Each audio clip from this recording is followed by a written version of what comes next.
এক দল করি, একটা দলেরই আমরা একই পরিবারের, আমাদের কোনো অভিযোগ নাই। তবে আমার এলাকার মানুষ সেটা বিবেচনা করবে আগামীতে।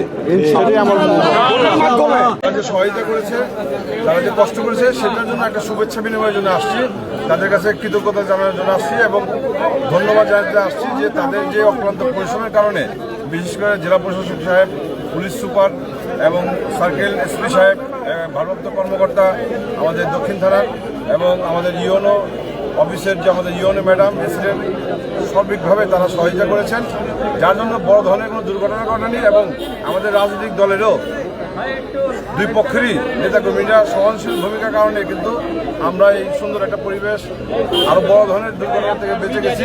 আমরা সবাইকে ধন্যবাদ জানাচ্ছি এবং আমরা যেন আগামীতে আর জন্য কোনো ধরনের বড় ধরনের কোনো ধরনের সমস্যা না হয়, সেই জন্য আমরা সবাই সতর্ক থাকবো। এটাই মূলত বলার জন্য। আমরা দেখেছি যে আগামীকালকের ঘটনাকে কেন্দ্র করে যদি একটু বলি, গতকালকে যে ঘটনা ঘটেছে, এতে আপনার পক্ষ থেকে কোনো ধরনের প্রতিবাদ মেসেজ থাকবে কিনা? না, আমি এখানে মূলত আসছি, এটা আমার কোনো অভিযোগ নাই। এখানে মূলত ভারপ্রাপ্ত কর্মকর্তা বলেছি যে এটা কোনো অভিযোগ নাই।